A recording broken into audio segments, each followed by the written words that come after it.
at the Africa Rising Leadership Summit and Awards, you were a recipient of the Lifetime Achievement Award. And that was very intentional for me. Mrs.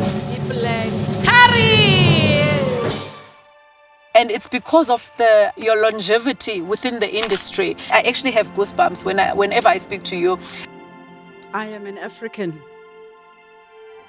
Yeah, we are Africans.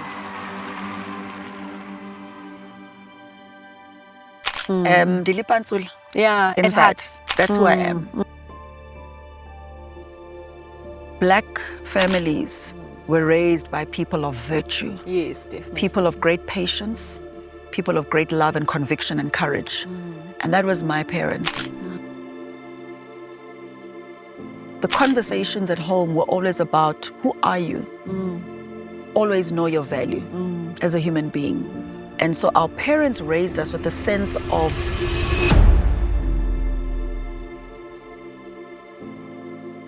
So now you are still in KZN and your mom passes. How do you now take the news and how do you then move from the pain? Mom has decided that outside of Mlazi, where her surgery was, the Group Areas Act is now repealed. Yeah. I think it's 1996, 2 years post-democracy, and Mom has moved out of Mlazi to a home out in Hillcrest. And she dies in Hillcrest. And we hear when we're with our dad that umama uswelekile endlini. And I think what was sad about it is that she was alone. I'm grateful that she prepared us. She really did. Mom raised us and led in her surgery with such compassion, with such love. It reflects on you and your work. It's something that has humbled me throughout my life, but even more so now. Yeah. So her moving and leaving, the biggest gift she gave us was, Noma, you know, the business is a tough space. It looks sexy, but it's not. It's very hard. Yeah. Not everyone is built for this. Africa rise today.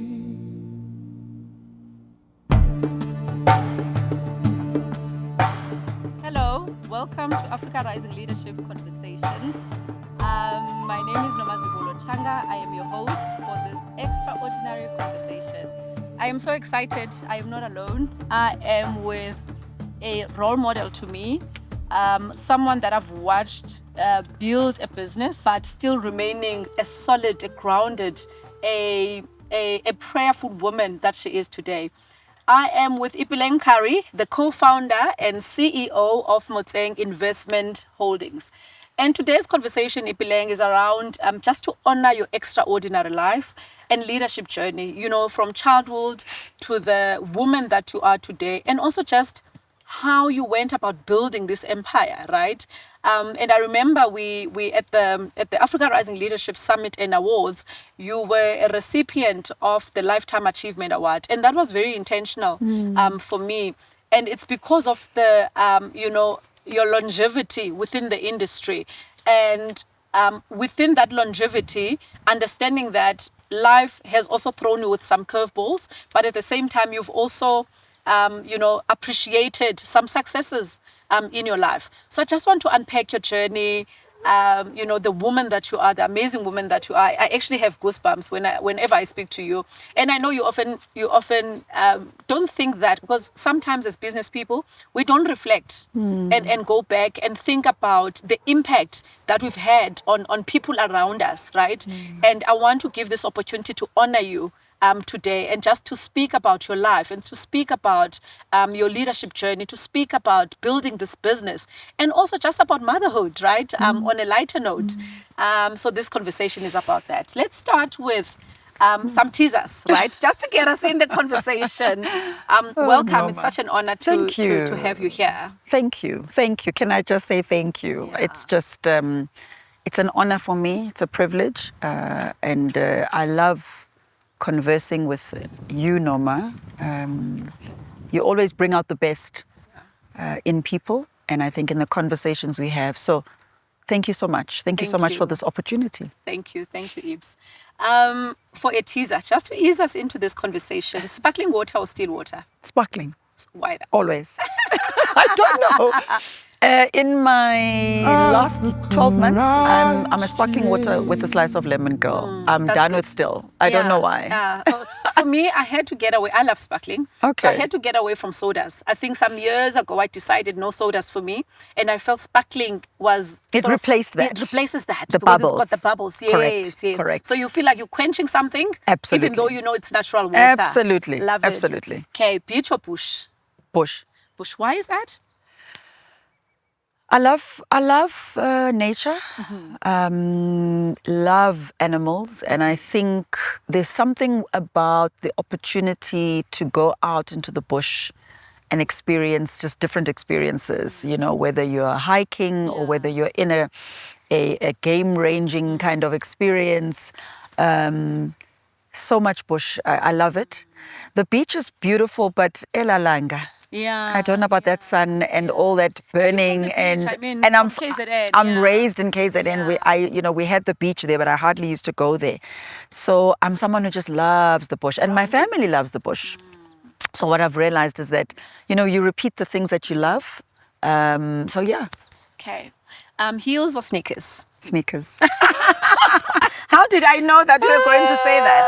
I mean, your height is favorable to you, so you can get away with sneakers, Since I was a little girl, the images I remember of myself was wearing tracksuits, the Adidas tracksuits, those little ones with the little lines, yes. And I think I thought I was quite cute. Dilipansul. Yeah, inside. That's who I am. I've always been, and I love my sneakers. Love every sort of sneaker. If I lose a pair of sneakers, I'm actually distraught. If I lose a pair of heels, it's okay. It's okay. So I love my heels, but I'm most comfortable in my sneakers all weekend.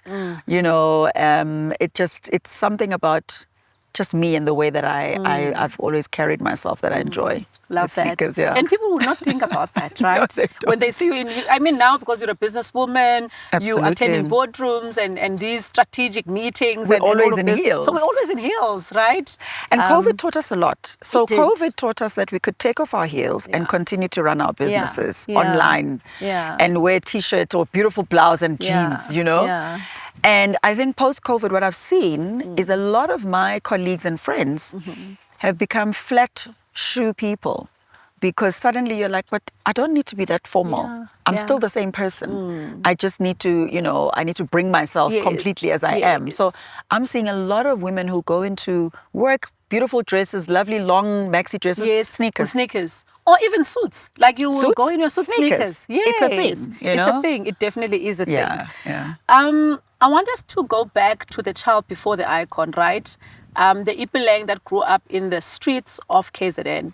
What are the early influences that, that shaped who you are in terms of values, the type of background that you grew up with, to be the person that you are today?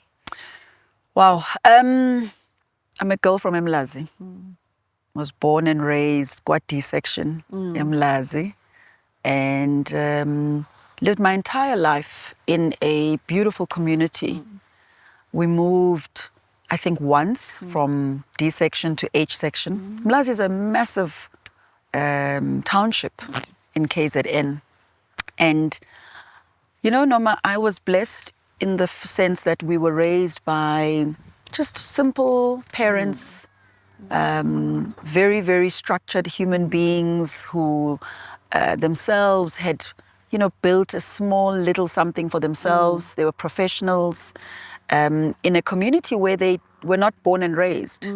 So I think that was one of the first interesting things for my parents, is that, I'm a Tswana girl with a Xhosa mom and a Tswana father, born and raised in Mlazi. So the dynamics were they found themselves, complex, they were complex. They found themselves in that space as a result of their own studying and politics. And they decided to raise a family in Mlazi. I was endowed with a lot of love, a lot of beautiful stories of where they came from, because obviously they were not born of, this particular town and the city. So they would share a lot with us as children. Ukuthi, you know, my mother is from Tabanchu and is now in Soweto. My mom's mom is Ekatkop, which is a little village close to Kukumbu. Yeah. So we Nice grew and up as kids. I'm the eldest of 3 girls. We grew up as kids who, you know, loved our community, loved our space. It was created for us in the most amazing way. And remember, we grew up in the apartheid days. So living in this township was the best that we knew. This was home. This was what the world had brought us into. I think from a value systems point of view, I had extremely strong parents. You know, I think Black families were raised by people of virtue. Yes, definitely. People of great patience, people of great love and conviction and courage. And that was my parents. I have a vivid memory of, you know, as I was being raised, of beautiful days on Sundays going to church, being part of Sunday school, parents sitting there, makosa in the church, or mama playing piano or something. It was a simple life. It was not an easy life, but it was a life of great respect. And the most important thing was of education. So, you know, my parents were very political in their days. And my dad was banned before they got married, and my mom was in the political structures of Isaso. And I think the conversations at home were always about, who are you? Always know your value as a human being. And so our parents raised us with a sense of extreme focus on confidence. Know your value, mtanam. You are nothing less out there in the world. Work hard. What does work hard mean? Do well in school. Of course. Be educated. Get your degree. Get your Be degrees. independent. Structure your life and make sure that you're able to at least be a contributing and a good citizen out there in the world. And so, you know, I was really raised in a home that was I was watching 2 parents every day go to work. And I use this analogy to in many conversations and to many young people, that a lot of what I've become today is as a result of the grounding of what I saw in the behavior of my parents every day. My dad studied law, and he had the opportunity to start a law firm in Natal. Very hard. Very hard. I can imagine. Very tough. In those days. Yeah. Like, how do you break those barriers, It right? was In a highly politicized era. Almost impossible, you know. And he started on his own, and then he built something with some other colleagues. And it was a beautiful law firm of about 4 or 5 Black legal minds. And we looked up to these fathers of ours who were working so hard and trying to do so much, and still came from this political struggle. And were trying to build something for themselves, knowing that you're going against so many major obstacles. And a simple one for me that I always say to my dad, you know, Tata, you were this lawyer. He says, Billy, I would have loved to do commercial law. But commercial law was almost the preserve of white lawyers. Tina, what we were doing was criminal law, because abantu bethu were needing to get help. Help me, umntanami ungene kwinkinga, do this for me, assist me there. And he said, as a result, many Black lawyers never really got into the commercial law, which was the most exciting and profitable and growing side of business. So that was my dad. And my mom had a medical background. She was a doctor, and she decided that she's going to work in the community, and she had a surgery, Emlazi. So I had this vision outside now of just being a little girl of 2 individuals whom I used to watch as the eldest get up in the morning, we'd eat and have breakfast, people rush us to school. But every day, Noma, I had a vision of briefcases and parents taking their little bags to work. And their work was not a work where they worked for people. They worked for themselves. So dad worked in this firm that he's built, and mom was in this surgery that she's kind of building. So that has shaped, I guess, your entrepreneurial journey. Without a doubt. So they worked for themselves, but they worked with people. They worked with people. And for people. For people in community. Yes. Supporting communities, particularly Black people. You know, my mom would often say, I'm not really just a doctor. I'm here to heal our minds and our souls and to remind black people of their dignity, that they are something.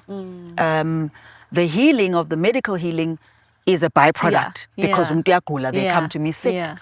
So a simple life, I do know that, and I'm grateful for the blessing of the fact that I lived a life that was very protected. I was very privileged in the sense that my family could take me to good schools, because that was not the norm. That was not the norm for everyone. Yeah. So I have to be honest about that and say, you know, we lived in this community, but we had parents who said, well, we're going to choose. And if we can get into schools that are out in the town, we will do that.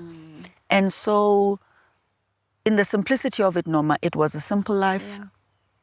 Loving parents, loving home, clarity and vision around who you are. I can imagine. And being in a home where... massive influence there. And then I was exposed to two grandmothers, and I must talk about Oma Kulbam, who both had their husbands die young, but who had raised these parents of ours, and who were just phenomenal women. You know, one Kukumbwe Katkop, one Etabanshu. They still guide me till today. Umamfene and Umakuzwayo. They are my guides. They are my everything. I look to them sometimes even more than I look to my parents, because I recognize that I'm here because of them. My parents are here because of them. So really grounded by great women and great men whom I never got to meet. Otatomkhulu. Definitely, definitely. So now you're growing up in this family, beautiful family. You've got your mom, you've got your dad, you've got your siblings. They grounded, and they instilling a sense of values to you, right? Value of knowing who you are, and values of going out in the world and fighting for what you believe you need to fight for. You know, so what kept Ipeleng busy in your formative years as a child? I was a very shy child, Noma. What kept me busy, I suppose, was, you know, a lot of school, a lot of sports. I loved my debating. I loved my public speaking. But I can tell you that I was not this person growing up. I was not the person who would easily just talk to people. I grew into that person. And as I was growing up, I realized that I had a voice that I needed to use. And I began to work on that voice. And so what kept me busy, especially in my boarding school years and my high school years, was getting myself involved in a lot of leadership roles without realizing that it's that is a actually strength. leadership role. Yes, without realizing, you know, you're a young person, you get into a netball team, suddenly you're playing, and suddenly someone says, no, maybe you're the captain, maybe you can do basketball and you can captain it, maybe you can do choir and you can lead it. Suddenly I found myself around the age of about 14, 15, very, very much in leadership roles and loving it and excelling in it. And it became my voice because I was quiet and I was shy. Expression. It became my expression, my form of expression. Thank you, Noma, you're so right. And in fact, I blossomed. I suddenly became someone that I didn't actually know. Which I love. I love the fact that as a human, we allow ourselves to evolve, Ipeleng. We can never be the same person. I mean, I'm sure the Ipeleng that I'll meet in 10 years from now will probably be a better and a evolved version. I hope so. Of yourself, right? In a better and good way, right? Yes. As God refines us, you know. So now you are still in KZN, Kumlazi, and your mom passes, right? How does that, where did the news come about, or how did the news come about? And how do you now take the news, and how do you then move forward from the pain? So by the time we are now in university and mom has decided that outside of Mlazi, where her surgery was, the Group Areas Act is now repealed. I think it's 1996, 2 years post-democracy. And mom has moved out of Mlazi to a home out in Hillcrest. And she dies in Hillcrest. And, you know, the context of how I find out about it, Noma, is actually quite sad because we as children now, our parents had parted ways. They had divorced a couple of years prior. And so in the December time, we'd go and see our dad and go and visit him. Yeah. And we hear when we're with our dad that umama uswelekile endlini. And I think what was sad about it is that she was alone. No auntie in the house. It was sad in the sense that we heard and we were not there with her. Yes. And that's still a heartbreak for all of us. In fact, one of my youngest sibling, I think it's something that she really, really is broken by because we had all gone at different times. I had gone to see Dad. We'd all gone together at one point. But at some point she says to me, Billy, I wish I had stayed with Mama. So it's as if my mom got to a point where she realized, I've raised you kids. You're big. I was about 21. Yeah. My youngest sister was going into matric. And, you know, Mom had a heart attack at home. And auntie found her in the house. My mother was a medical doctor. How? So what was so sad is having, you know, to find someone and realize that, oh my goodness, City Pela, it's just the two of us, and call family. You know, I think God realized that at that age he needed to take her. She was very young. I reflect on the fact that my mother died at my age right now. Wow. My mother died at 50. She was very young. She was young. I'm sorry for that. She was young. But she had done so much, Noma. She had given so much to the world. In her early 20s, she was in politics, she was leading, she was the first secretary of ISASO, she was driving ideas, she became a mother, a medical doctor, a community builder. And I think in all of that, God must have said, Vuyelwa, you've done enough. Ndiyavuya ngoku. Allow your children to grow. And indeed, we laid her to rest. I think what was difficult for us, and you said as I was forming and my sisters were also growing, was that it was unexpected. And so a mother is such a role model, force, yes. and a force and an anchor in a home, you know. She was our anchor. And so at that young age, we needed to find ourselves. My youngest sister was going into matric, so you can imagine for her losing a mom at that stage. My middle sister, second sister, was just starting university and I was finishing. So, you know, what we could give our mom was the knowledge that, look, at each stage of our lives, we've done what you would have wanted us to do. And we're going to take it forward. And we'll do the best that you and Dad have shown us to do. And I think we tried. We really tried, Noma. Certainly, I stepped into the role of mom. That's what I recall. I just recall becoming a mom. Because automatically now, it's like on you. You're running around. You're running around. You know. You're doing all the administration. And trying to raise your own siblings. Correct. Yes. And obviously also this poor father who's saying, oh, umama swelekile, my kid's mum, you know, we raise these kids together. You also want to be able to help him to say, it's okay. I know what I need to do. And so I became a mini mom at that age and loved it. I'm a bit of a control freak, so I'm a Virgo. So I went into my Virgo mode of, you know, needing to do things and manage. And I'm grateful that she prepared us. She really did.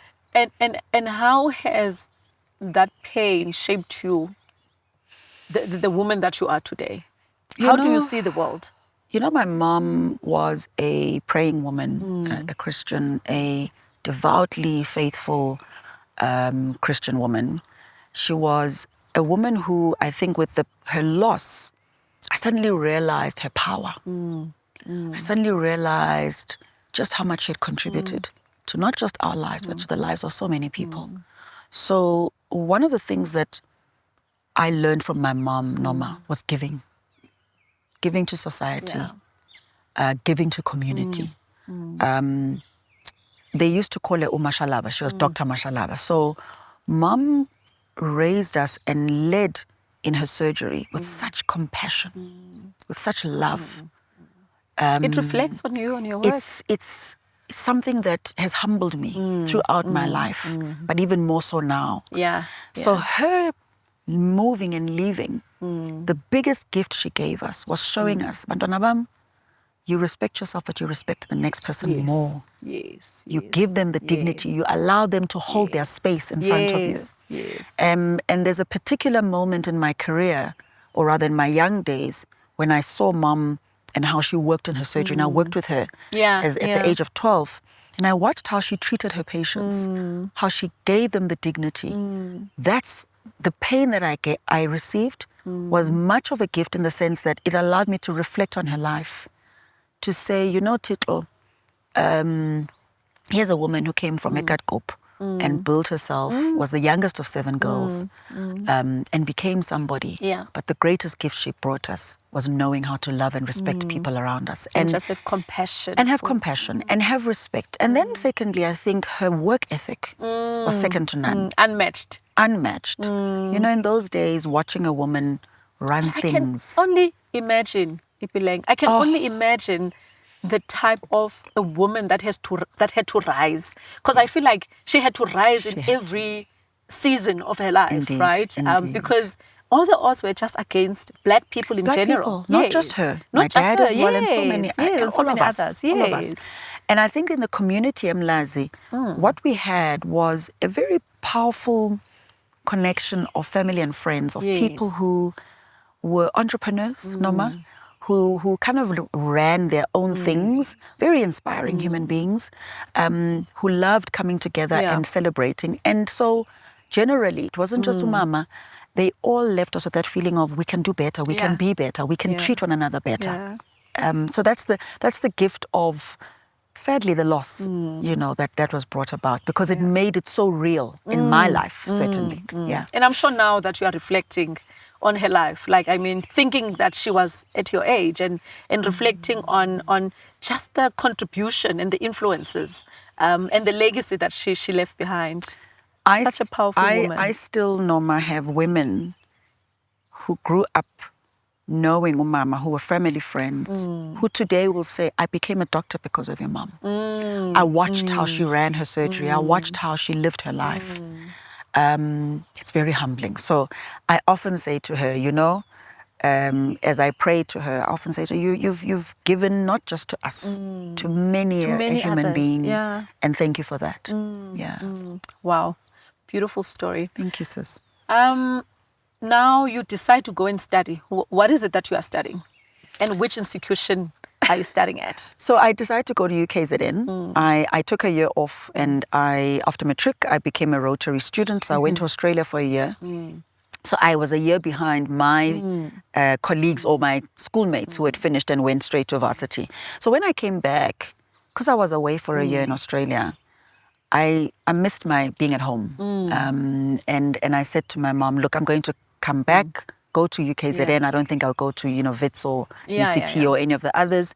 And I will stay at home, which was wonderful. You know, I was able to bond again with Mama. I enrolled for a social sciences degree.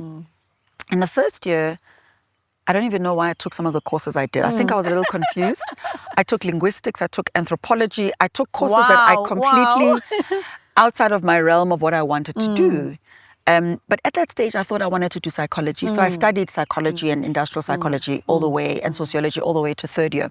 To be honest, Norma, I've applied this undergraduate degree in my business more at the level of human engagement, because I've not really taken that further. My degree became a platform and a foundation for me to be able to think, to analyze. And I suppose to get a degree, because Abazali were like, go to varsity, get something. I really, in my second year, wanted to shift to do a BCom, because I then realized, actually, this is probably the line that I actually want. And then when the dean said, look, if you're going to shift, it's going to add another 2-3 years, I said, okay, you know what? Let me rather finish and complete it. And then I got into this entrepreneurial journey, the first year after my finishing my degree. Like, I am in awe of, because I'm thinking of a time where I am at the Nelson Mandela, that's where I studied, in Nelson Mandela University, finishing off my degree. I'm like, I was not even thinking about entrepreneurship. Like, that was the last thing on my mind. Even though in my high school days, I used to sell lollipops, oranges, and all of that. So I had that in me. So you were always an entrepreneur? Yeah, I was always an entrepreneur. But at that time, I just want to go to corporate because I'm watching Suits.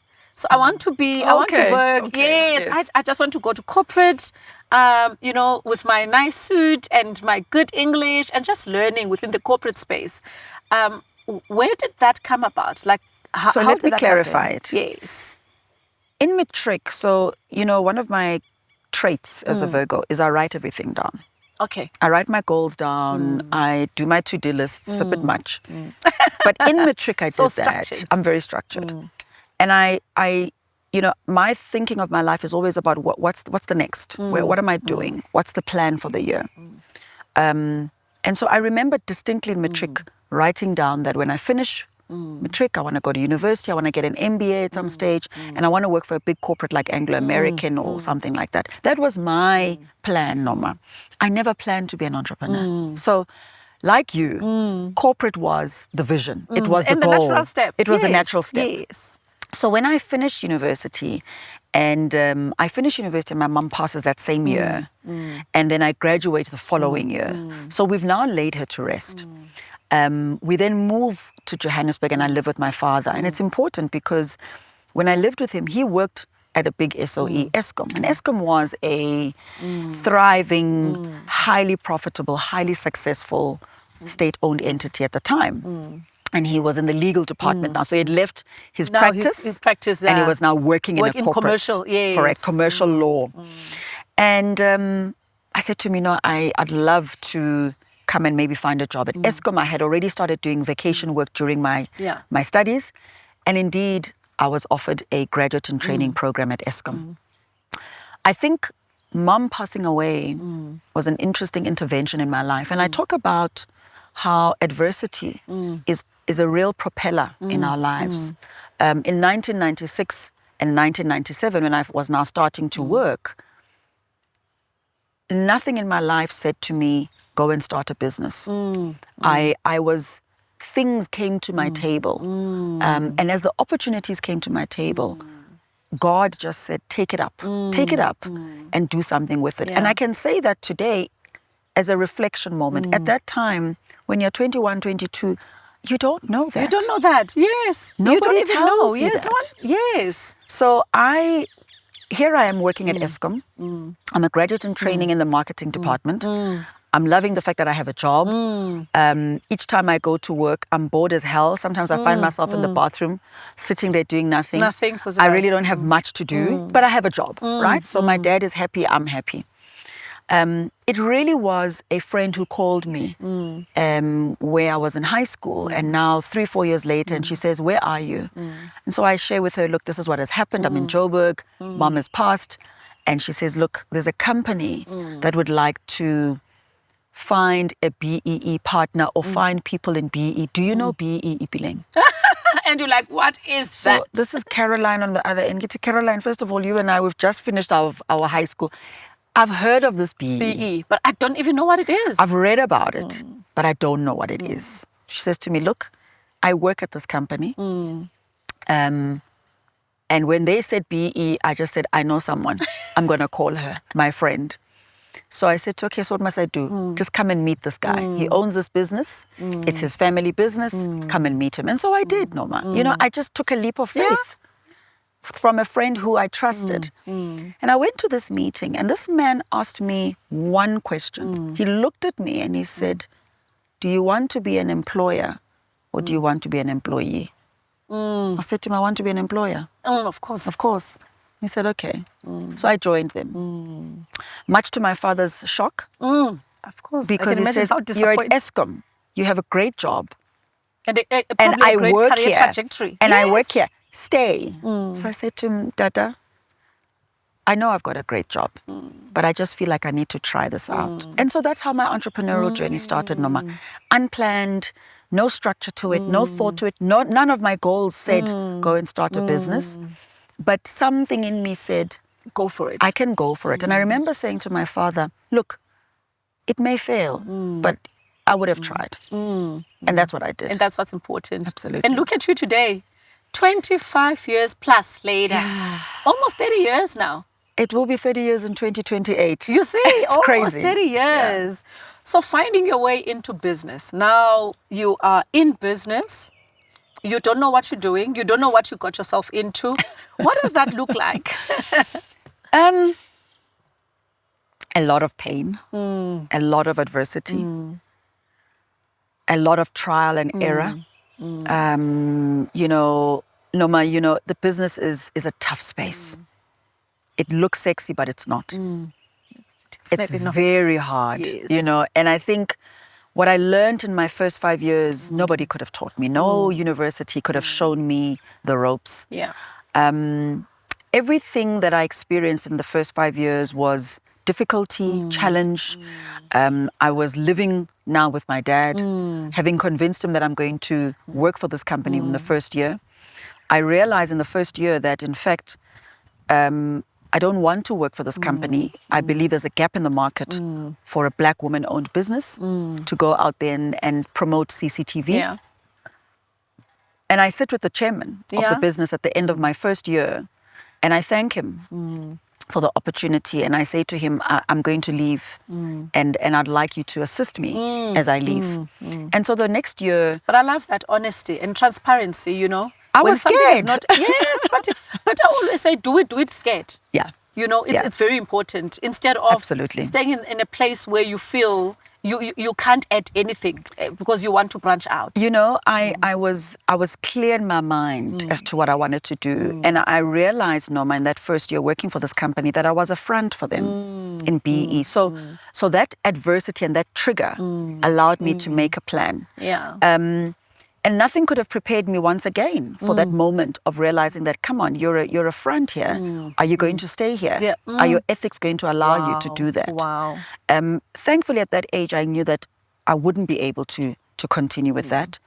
But I loved what I was doing. And so going to this chairman who scared me so much, he was a very I can imagine you were young. old man who ran this business. It was his family business. Telling him that I'm leaving and then saying to him, help me, I'm going to, this company that I've been marketing, I want you to re-register it in my name. And he did that. Oh, wow. He did that. It takes audacity. And he said to me, what makes you think you'll succeed? I don't think you'll succeed. I said, it's okay, sir. I'm going to try. I had roped in my poor father to come to me with me to this meeting. That's you're going to be my lawyer. If you have to talk. If you don't, keep quiet. Keep quiet, He yes. said nothing. My dad said nothing in that whole meeting. And I wonder if he even remembers that meeting because it was a defining moment for me you. Yeah. to talk to someone much older than me with the knowledge that I have my father here, but to be able to deliver the message that I wanted. The year after, I received this wonderful document from Ernst & Young that was basically the registration of Ipeleng Mkhari as the owner of Posailiso CCTV. And I started my journey, Noma, that year. So now you are in the CCTV business. Now I'm in the CCTV, but now I must make it happen. Yeah, you must. And now you're on your own. Now There's I'm no on my- backup. You're not there's no backing up backup. anyone. You're on your own. I'm on my own. I does that- I literally, it was so scary. It was so scary. But I have to say something here. One of the things that drove me was, I think, the knowledge of the fact that you're naive. You know, when you're naive and you don't know Yeah. that actually that if you drive that car, Yeah. there's an obstacle, there's a stone there. You think, I'll just drive around it. So being young gives you a sense of naivety. Being young also gave me a sense of freedom. Huge Yes. freedom, Noma. Yes. I could do anything. Yes, because I mean, you don't have kids. You're not married. I've done I my mean, degree. Yes. The world is your oyster. The world is here. Yeah. I have no picket fence. I have no husband. I have no child who's saying to me, Mommy, I need to be fed. And that hunger just drove me. So I started that year. I remember distinctly, I had a little car from university. I was very blessed, very privileged. And I used this car of mine.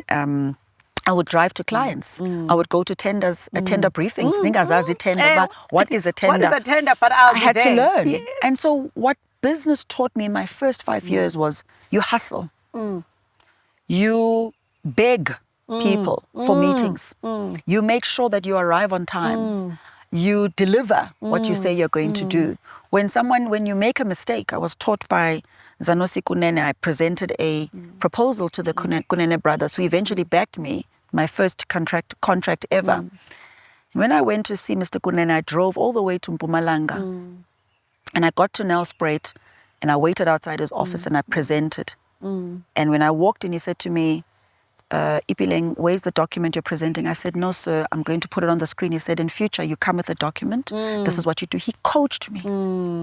I allowed myself to be taught and I listened. And when I made mistakes, I thanked him. You know, it's a world where, Noma, I can only say to you, it was a steep learning curve, but the best learning curve I could ever have.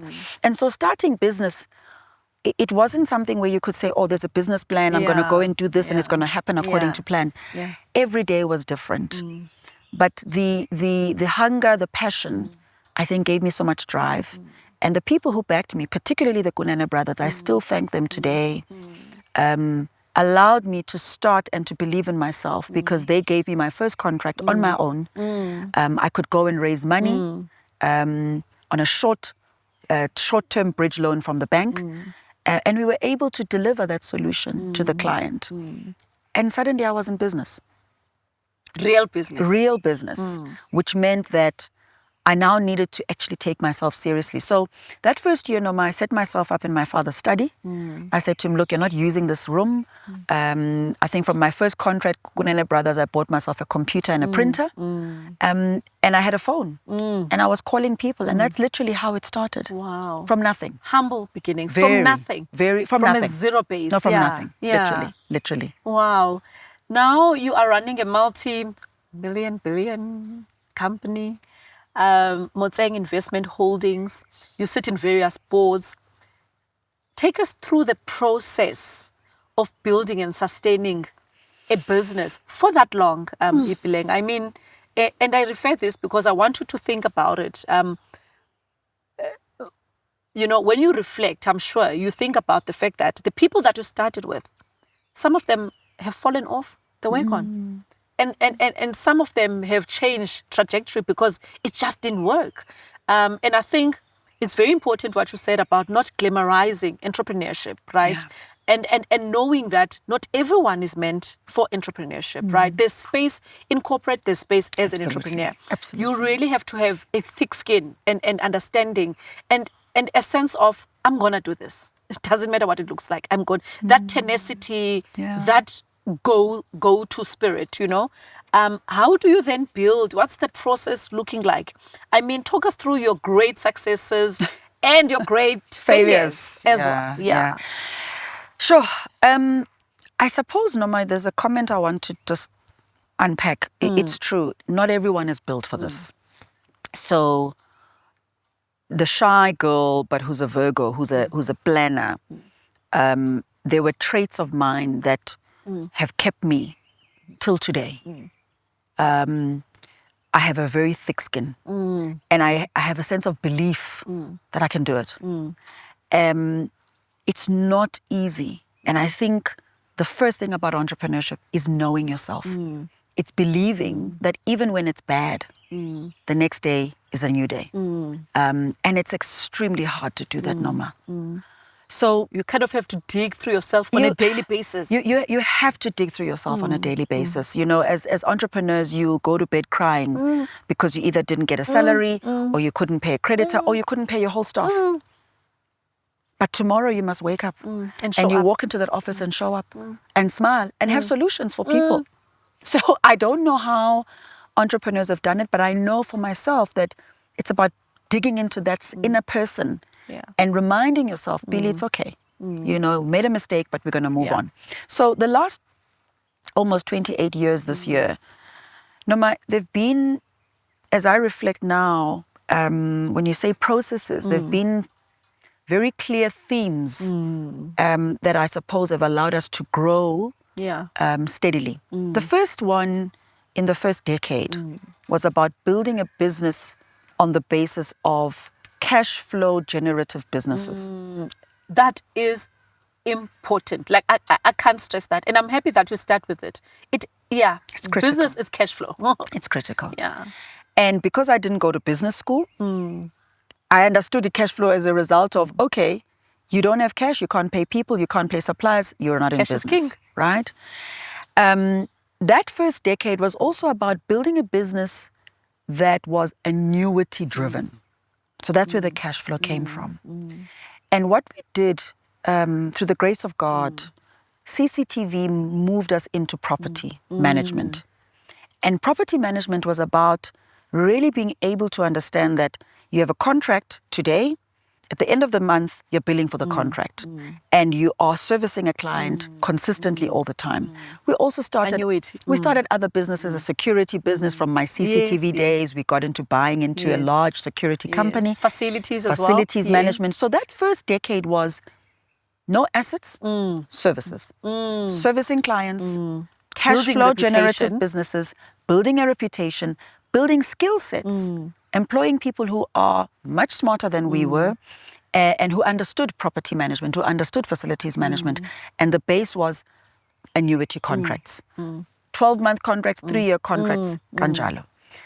And it really created a foundation for Motseng because we then were known as this new business that was in property, managing very large shopping centers, very large properties and commercial assets. And by the end of 2008, so I started in 1998 in Motseng, by 2008, we had built a reputation and a very good one. We then started to think, okay, what's the next? We can't just be in services because we are competing with some of the biggest, competitors in the market who've got massive clients.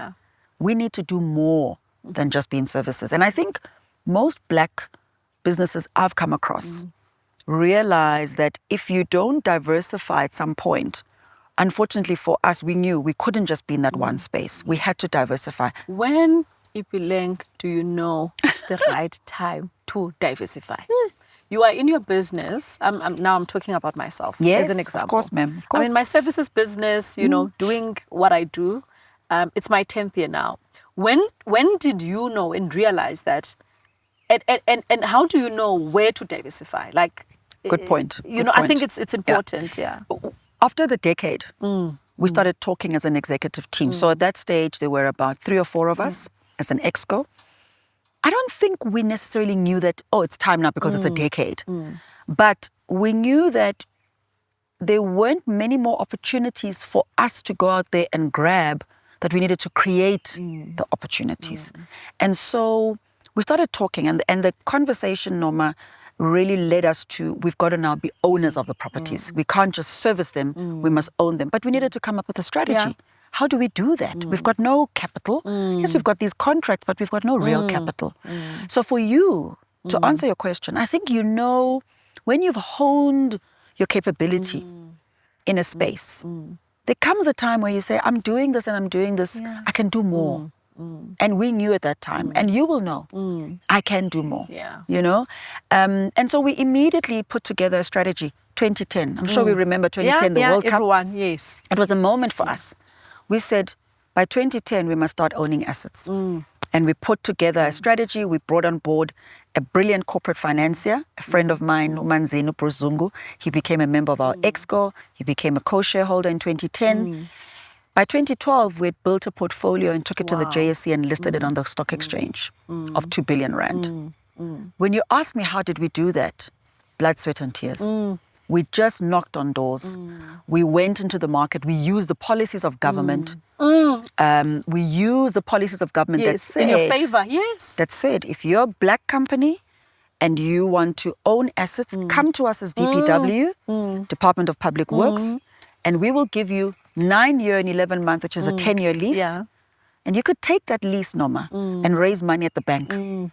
So what were we? We were property managers, we were facilities managers. So we went. Sense. Yes. We said, okay, Mr. So-and-so, we want to buy your property. Mr. Public Works, we want that lease, Yako. And Mr. Bank, can you fund us? They funded us in what's called 100% loan to value.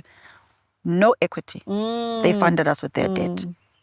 And in those days, it was a sweet deal. So we could go from 0 assets to 4 little assets. And then we went to the capital markets, which is the JSE, because we needed to raise more, to buy more. And today, Delta Property Fund is still a listed property fund on the Johannesburg Stock Exchange. I don't think that, anybody could have taught me or taught us as a team, because I didn't do it alone, how to do that.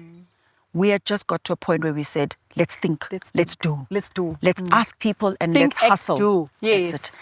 And Noma, within 2010 to 2012, our business had fundamentally changed because now we owned an asset base. And very soon we started to realize that, in fact, there's more that we could do. We could now start doing project finance. We could own direct assets. We could own assets on the stock exchange. So business, Noma, is not about being the smartest. It's about being brave. It's about being courageous. It's about looking to partnerships. It's about working with people. It's about making mistakes. That's what builds you. And I suppose in all of that, yes, you have to have a vision. We did have a vision. We wanted to be an owner and a manager of the assets that we owned. And what we've been doing at Motseng is repeating that story for the last couple of decades after the Delta story. We then realized that we can do that with large assets called public-private partnerships. Yes, triple Ps. Triple Ps. Yes. We realized that, in fact, actually, we can do that even in the space now of solar energy. We can do that with water assets. So for us, the strategy at Motseng today is a vertical integration strategy. You asset manage what you co-own. You are involved I love that. in the In full the value chain. Yes. And it doesn't matter what asset base or asset class you're in, as long as you're making sure that you understand each of those levels and you can continue with the annuity. And obviously the asset ownership, we don't have money, so you got to raise the debt and pay it off.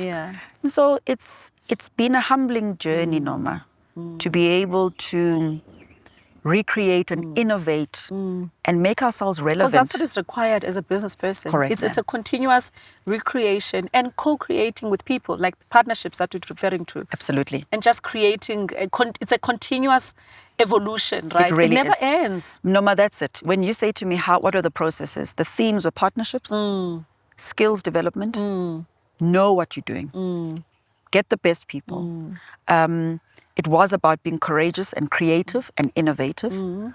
And as I look back at the 28 years now, that's all we've done.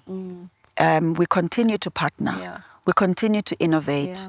And we continue to try to learn more and develop our skill set in new sectors that still focus on what we would call the built environment. That's what's kept us going. That really is. Wow, you're doing amazing. I mean, the type of jobs that you're doing and Thank just you. Thank you, sis. your, like I said, your longevity and the tenacity and the continuous growth. I mean, as an entrepreneur, we must always be curious, always be looking for the next thing. Yes. What's the next thing? You know, where's the industry going to? And also just to be agility and not be stuck in what you've been doing for years. Because it's easy. It's easy. It's easy to be and stuck it's in your safe. comfort. It's safe. It's comforting, right? But safety may not mean progressive. Absolutely. Definitely. I think, Noma, one of the most important things and underlying values that we have tried to impart in this journey, if we can bring more Black people and more Black women into this space, in whatever we're doing, we've done our work. So today, I want to see more engineers. I want to see more property managers. I want to see more CAs in this space. Because the value of what we've started is not that we've started it, is that we can build it and many more people can do it. So those people, as you said, who started with us, whether they were partners or colleagues, our employees, my absolute joy is seeing them thrive in this sector. And so many of them are thriving in this sector because they left Motseng and went to do bigger, better things. Yes. Some of them starting their own businesses, others running massive corporates. It's amazing. That's the value Of what we a are here multiplier for. effect. Absolutely, Yeah. sis. It's not for us to build this thing. It's for us to contribute to an industry and a country that has so much to do and to give to its people. That's really what it's about. Lovely. Let's talk about motherhood. I mean, how do you juggle all these balls? I mean, you're you're an executive, you're a leader, and you sit in various boards, and you also participate in community development work, mentorship. I know you are so passionate about mentorship. How do you ensure that you balance this, or is there a sort of a balance? And how do you fill your cup?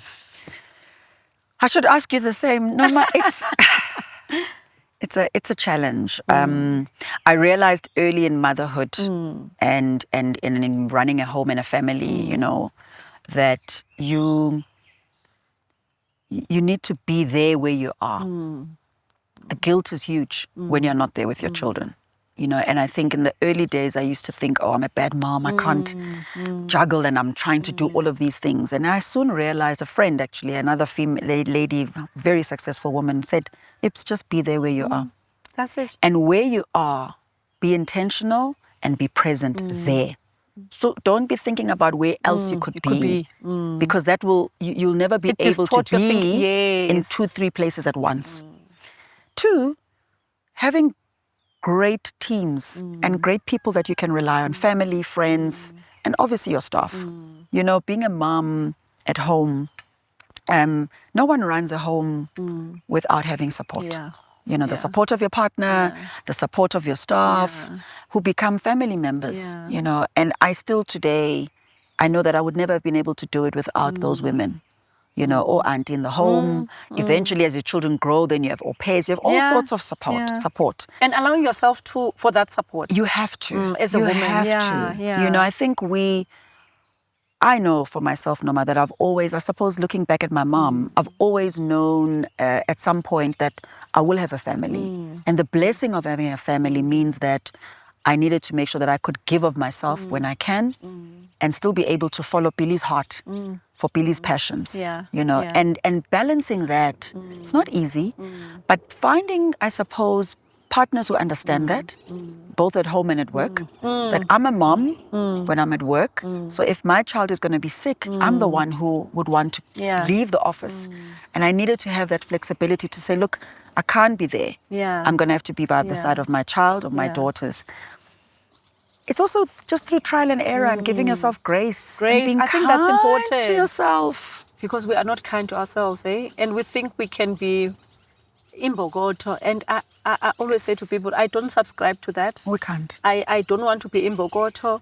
Please, I'm so want grateful. to be an egg. I want to be normal. You want to crack. I want to crack when I need to crack, and then lift you. myself when I need to lift myself, and take the lessons from We that. really have to. Yeah. Legacy and what the future holds for you. So, Sure. Ipeleng now, right? Early 50s. You just turned 50 the other day, so you are 50. I'll be 50 forever. Yeah, you'll be 50 forever because you've just turned it. Exactly. And I know you are chasing Project 2030. 2028. 2028, yes. When you'll be When we 30. turn 30. Yes, when Correct. you turn 30.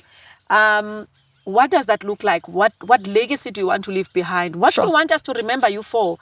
And Gosh, Noma, I've lived longer in my business than I have just doing what I do. I mean, that's what I've done. So I suppose, you know, there are 2 things you've asked me about today, is my motherhood and my business. And those are the most important roles. And motherhood really for me has been the greatest and continues to show me just God's grace.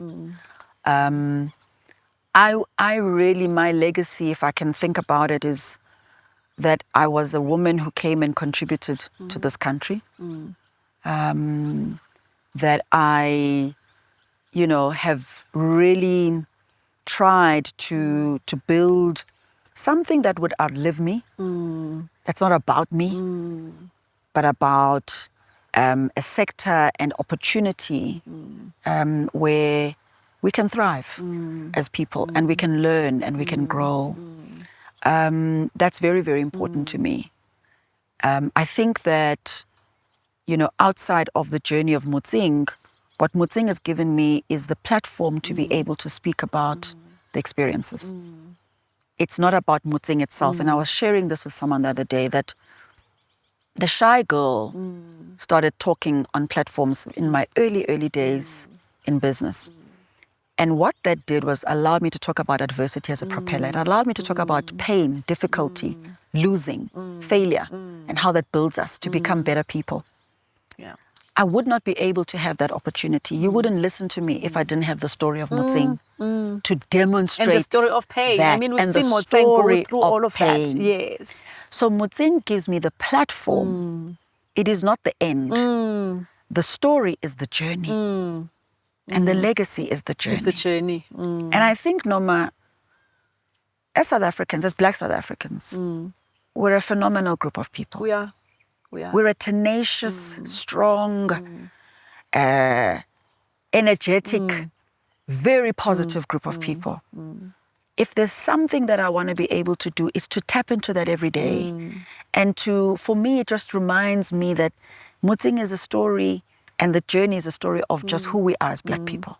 You know, we get up and we do. And actually, Motseng is a story of a Black person. That's all that it is. That's all that it is. And that's what I would like my kids to be able to say. She came here, she did that, and she tried. You know, and I think beyond, I won't be at Motseng forever. I know that, and I share that with my team. And I feel it. I feel it. I share that with my team. I say to my team, you know, 2028 is coming, guys. You can't be in one place for that long. Some other people must take over. But I think what I know is that my contribution and my purpose is greater than just this place. It's about being able to do more, share more. I don't know what that share more will be like, and what it looks like today, but I know that it's about South Africa and I know that it's about Africa. And I'm excited about that because I think I've got so much to still contribute. And I'm excited for you because I see it. Thank you. As you are telling it, I can see it, you know. Thank you, sis. Thank you. And it's such an honor to have you here. Such a privilege to have you here having this conversation. Thank you. Unfortunately, time is just not on our side. We could be having this conversation for 3 hours if it means to.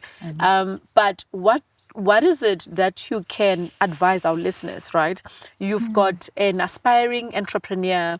You've got a young woman, in the villages trying to come into the big city for opportunities.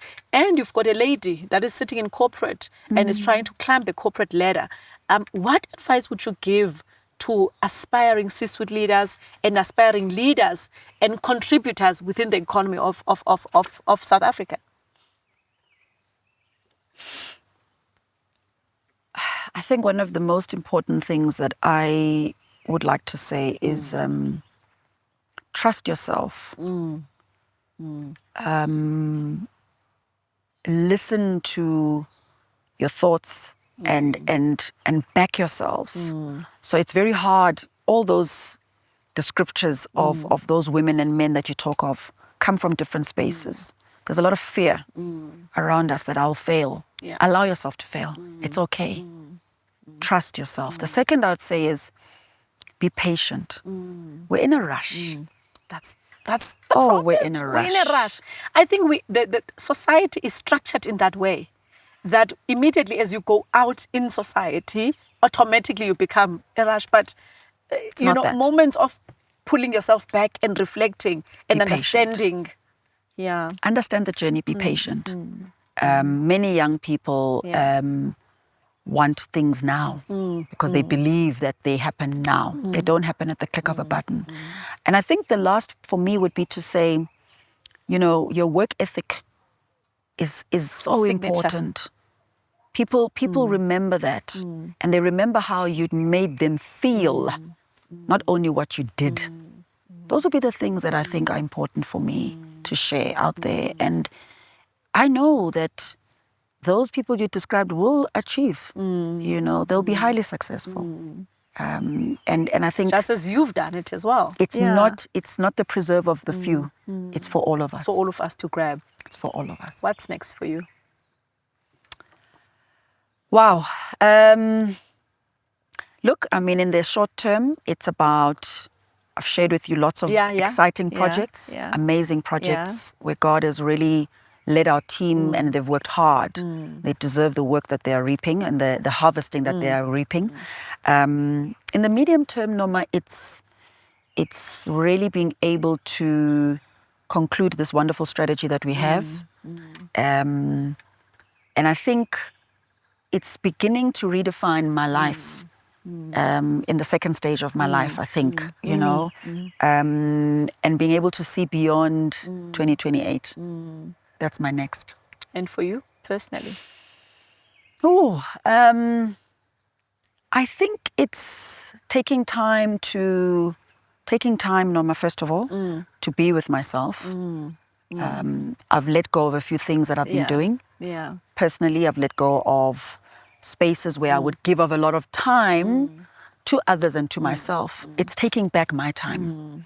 And I'm allowing myself to be led by God. I have no definition of what that means. It's doing the things that I want to do in the moment that I want to do them. And having the time to do them is one thing, but having the privilege to do them is something else. Yeah. And I'm realizing that a lot of what Billy's done is not often for Billy. So that's what I'm trying to define right now.